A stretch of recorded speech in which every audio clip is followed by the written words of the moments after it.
Yo, what is going on, my fellow weebs? Chrono here, and welcome back to the channel. So today we're going to be going over everything you need to know about the new duo Selio weapons that have been added into NGS. But before we jump to that, if you're new here, as always, I'm Chrono, I cover PSO2 content.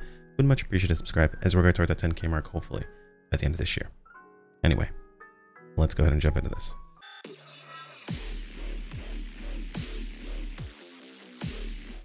So the astute amongst you probably realize that I sound a bit different now. It's not perfect, it still needs to be worked out, but we did get a new audio setup here. It's part of why I'm kind of behind on everything. This video is probably also going to come out late. I may miss a day of uploads. It's kind of a bummer, to be perfectly honest, but I do want to make sure I get a quality product to you guys and make sure we cover everything that's important here. Secondly, I usually kind of separate these things, kind of like the how-tos and things of that sort, but I'm going to kind of put all this together so it's kind of your one-stop shop for the new weapon that's been added into the game. We're going to talk about how you get a hold of it, how it's useful, how much damage it actually does give you over the previous weapons, because it is technically stronger. However, used in tandem with the weapons that we had previously, it might actually be even stronger than that. And yeah, and best practices on how to farm these upgrades that we can get your weapon as soon as possible, and possibly get farming on the new content as well. And on top of that, also kind of give you a bit of an idea where if you feel like farming is kind of intense at the moment, it's actually not too bad, and it's totally okay to maybe wait a little while before jumping into your weapon. So let's get started with the basics. First off, how do you get this new weapon? So if you head over to the item trader in Stia, it is Sakura. Let's talk with them really quick here. At the very bottom, there's a new option here that says weapon upgrade augment transfer. It's very strange how they name this basically, but essentially you have these weapons here. These are the duo Selio weapons. You can go ahead and select your weapon itself. I of course had soaring blades, so you select it. What you do is then you trade in the actual resources that are required. You need 150 of the Evil Volt and 200 of the Pugger grinders. And we'll talk about how to get a hold of these. They're actually really easy to farm. We farmed our entire weapon in about 2.5 hours roughly, popping all the buffs we can. And realistically speaking, if you don't have all the buffs that we have, it might take you maybe an extra hour, maybe an extra 2 at most. You could farm it over the course of a couple of days and get through it pretty comfortably. So first things first, how do we farm up the items we need? So you do want to go ahead and get your weapon. You want to go ahead and upgrade it and get it set up ahead of time. That's what we did with our weapon before this. I actually don't have it anymore. I went ahead and upgraded my weapon, and we're going to talk about it here in just a moment. But what you want to do is go ahead and get your weapon, get it set up, augment it, upgrade it, get all that good stuff taken care of, because after the upgrade, you are no longer able to use the previous tier of weapon to upgrade your current one, right? For example, if you were trying to build up a Fixa, like I built up the Fixa Attack 4, if you're trying to build up your Fixa, you aren't able to use the previous tier of the weapon to build up the Fixa on this current version. You would need basically more dual Selio weapons. So it's important for you to go ahead and set up your weapon ahead of time and then upgrade it once you're ready and have everything on it. Basically, all of these things that are on here, all of the EX augments, the actual augments themselves, the color variant, the actual Fixa, all of that was on here before I even switched over to the new weapon. It remains at plus 90, it remains a Fixa, whatever you had. It gives you the color varianted version of it. It also, keeps all of your augments and everything. Everything transfers over to this new weapon itself. However, it cannot be traded in the personal shop anymore. That's the first thing, so you can't sell it anymore. And on top of that, you are unable to use any other type of weapon to upgrade the actual Fixa for it. So once you're done, like that's it. You're set up, you're good to go. Now, how do we farm the items we need for this weapon? So there's a new item, or a new zone that has been changed up, is in Mediola. Thank you, those of you in the comments who helped me pronounce that properly. In Mediola at Philadelphia Ridge 2, that essentially has changed this entire zone over here, where it's now a bunch of floating rocks and platforms. All you need to do is hop over here, and what you probably want to do is, if you kill trials, killing the trial or finishing trials will give you the evil drop. Essentially, you get tons of those very easily doing trials. I got all the ones I needed in less than an hour of farming trials there. Now, the one that's more difficult to get hold of is the grinders. To get grinders, you want to farm enemies there. Now, if you just kill enemies in the area, they drop grinders. The higher your RDR is, the better chance you have of getting multiples of grinder drops when they do drop. And you can get quite a few grinders at once. There have been some very optimized groups who are going in here super hard and farming out really quickly, and they were able to get grinders. To be honest, I went in with just a random pug, and I just popped a bunch of RDR bonuses, I believe specifically. Let me see, I can actually pull up what I had.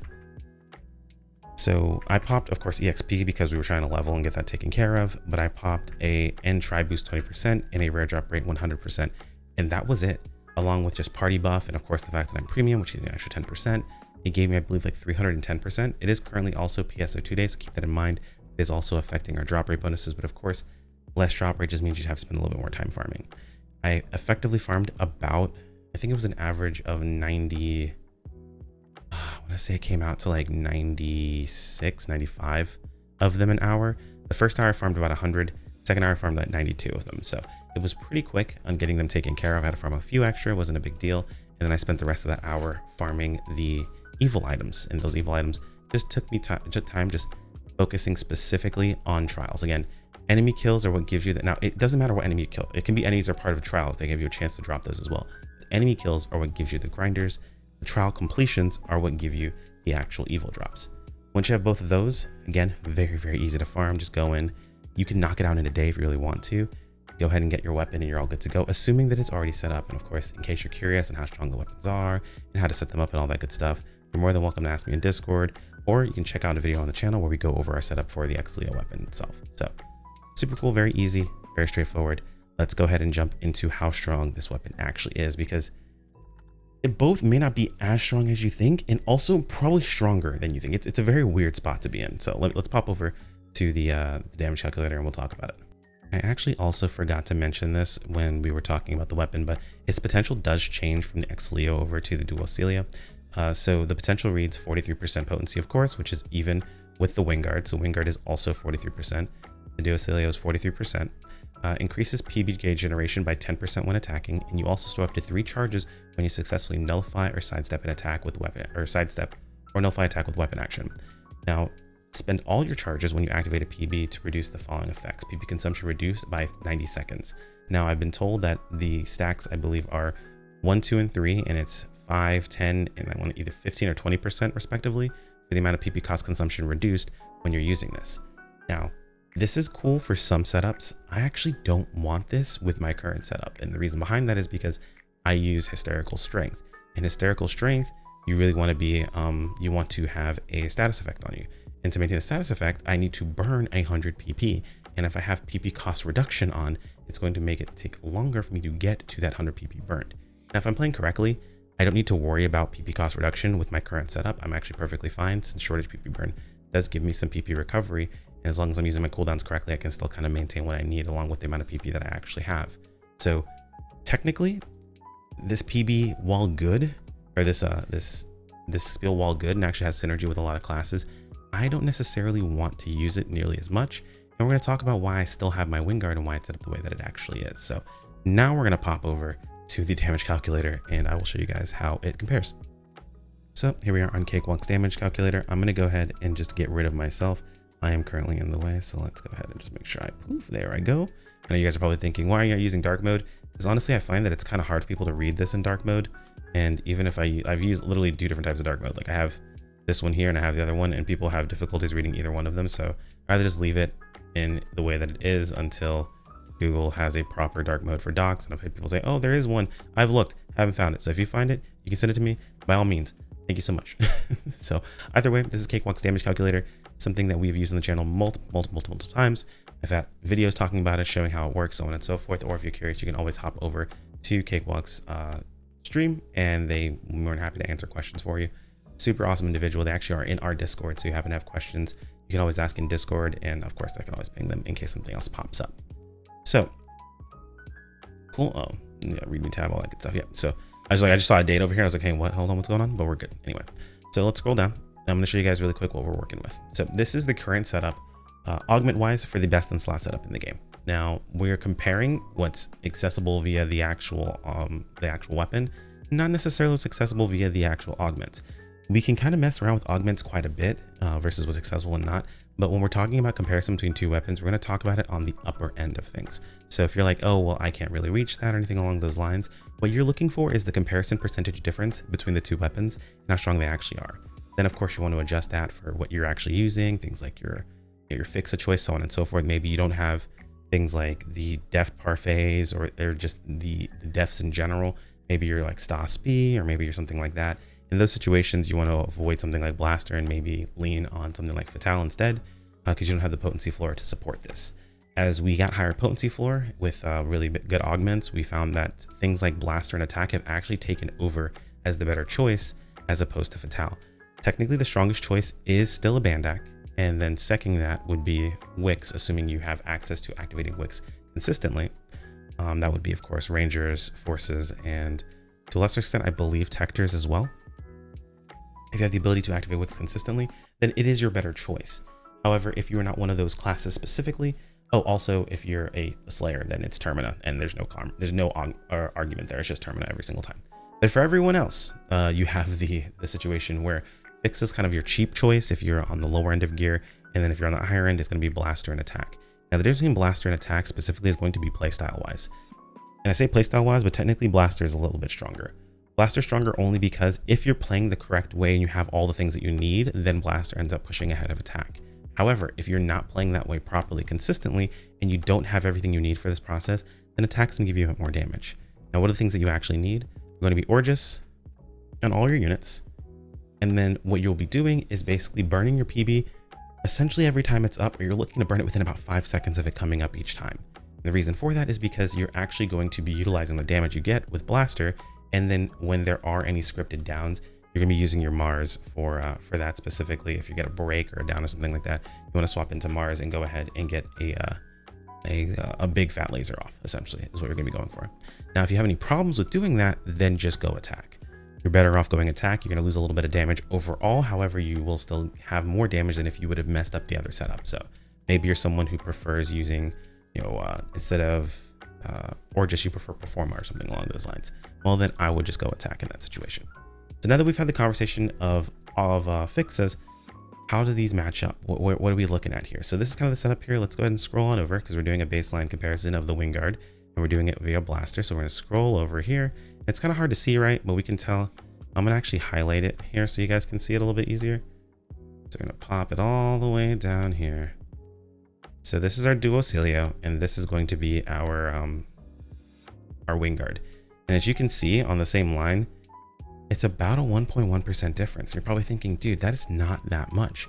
You're absolutely right. It's about a difference of 20 base damage, with a difference, a little bit of how your PBs actually work.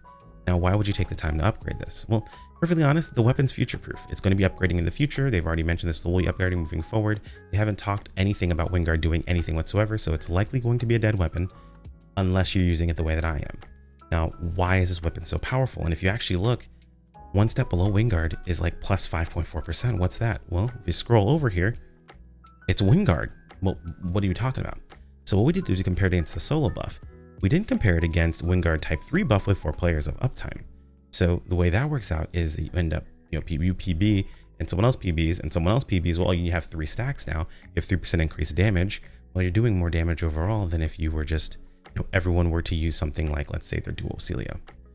Now, well, that's all well and good. There's 2 big things to keep in mind. One, you're not always in a group of people using Wingards. So realistically, what you can count on is the solo buff uptime. And 2, you can't count on people always using it correctly.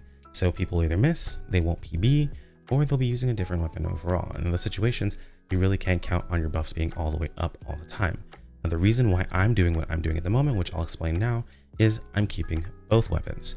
The Wingard is with Blaster, and my main weapon is with Attack. And the reason for that is because, again, I'm not really too fond, or I really don't need the PB potential that the new duo Selio weapons have. However, that extra base damage to get from Wingard is actually pretty powerful. And if I have more people in my party, well, it's even better in that situation. On top of that, I'm getting all the benefits of having Blaster and then swapping over to it and using it, while keeping all the benefits of having Attack on everything else. So if you take the idea of using your Wingard with Blaster on it, and then also have your new upgraded weapon, which you're gonna likely make anyway, keep that in mind. You are going to probably make this weapon regardless of its comparison now, because in the future it's going to upgrade. Putting those 2 together, you're going to end up with a massive chunk of power. You get that extra 5% damage essentially, but you get it over here instead, right? So take this baseline that you have here of the solo buff. Now this is rough. This isn't exactly accurate. This is rough math, right? And you're adding in that extra 5%, and then take that 5% instead, throw it onto here instead. Now you're looking at a difference of upwards of 6.5% damage difference between your Wingard and your duo Selio that you're taking advantage of with taking the buff off of Wingard.